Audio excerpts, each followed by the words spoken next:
Hello and welcome to the Genuine Learning Blog. My name is Melissa Galasso, and today we're going to talk about a proposal that is for SEC filers. I generally don't cover a lot of material related to SEC filers, but this is something that is getting a lot of attention and may create somewhat of a ripple effect into what we expect to see. Obviously, the FASB in their invitation to comment did ask about ESG reporting and whether it should be something that the FASB looks into. The SEC has taken it a little bit step further and has proposed certain reporting requirements.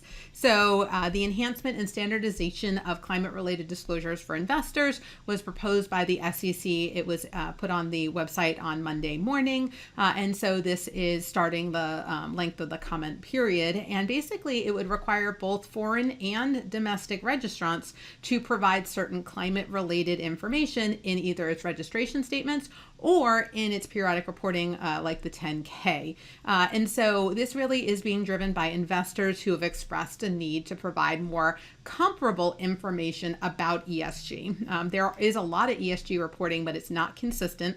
Some people do follow things like GRI or II. Or sometimes even SASB type guidance, but it's not consistently applied. And so investors have asked for some standardization so they can get consistent, reliable information. And they want a little bit more information into the plan regarding what the filers are doing. So the goal here is to enhance and standardize these disclosures to meet the investor needs. And so they would hopefully make things a little bit more consistent. And so they're focusing on a few key areas. We're not going to go into the actual disclosure requirements, but just as a sort of heads up of what we're looking at here, they are looking at climate-related risks and their potential impact on the business strategy or outlook. They're also looking at their governance, right? What kind of governance are they looking at in terms of climate-related risk and relevant risk management practices? Specifically in the area of greenhouse gases, which is one area they actually want to get attestation done on. And then certain financial statement metrics, which would be included and note disclosure for audited financial statements. And then information about any targets, right? So if people have set a goal to maybe reduce greenhouse gases or to become more energy independent, there would be some disclosures related to that. And so the information would be presented typically in the registrant's registration statement or in the annual report, and it would be specifically separated out in that area. They also would include in the notes to the financial statement the climate-related metrics, and it would be part of the XBRL tagging that's currently done for SEC filers. As I mentioned, not all of this would be subject to attestation standards. And so in this scenario, they focus specifically on greenhouse gases. And so the registrants would be required to hire an accountant, a CPA, to perform an attestation engagement if they are an accelerated or large accelerated filer to cover at least what they call Scope 1 and Scope 2 emissions disclosure.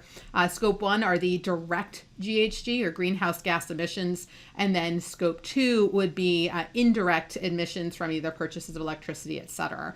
And these would be separately disclosed and expressed by both disaggregated gases and in absolute terms as they go through this. So that would be sort of the guidance there, and they would have to go and get, this would not be an audit per se, it would be under the attestation standards or the SSAEs, as well as obviously the PCAOB requirements there. In terms of timing, they are focused on a phased-in approach. And so you can see here that they are kind of phasing it in based on the size of it. Right now, smaller reporting companies, or what we call SRCs, are currently exempted from the requirements for the actual reporting metrics for the GHG, but they would be in the disclosures for that. And then you can see here the large accelerated filers and the accelerated filers would be 2024 and 2025.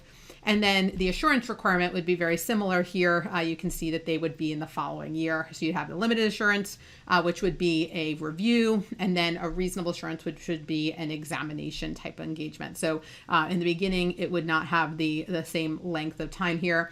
They do provide some safeguards as well as some guarantees as part of this, especially in this phase here. There's an exemption for, as I said, the smaller reporting clients. There is a safe harbor for liability for Scope 3 emission disclosures, because again, they're not subject to this. And again, they're looking towards that forward-looking statements for safe harbors as well. So they are trying to think about some of the implications here. In terms of when is this going to be effective, we don't know. It's only out for comment right now. It's a proposal. I'm sure they're going to get people who really support this, and they're also probably going to receive a lot of feedback from people who don't think this is necessary or within the wheelhouse of financial reporting. So there's going to be both sides of this. So the comment period is going to be open from 30 days from the publication of the Federal Register, which we haven't seen yet, or 60 days after the issuance and publication on sec.gov, which was this Monday. So that would be May 2022. So whatever, May 20th of 2022. So the longer of the two periods. And so we just have to kind of wait and see. So hopefully that gives you a little bit of an understanding. We have included in the links here some information about if you want to read the proposal or the shorter summary done by the SEC.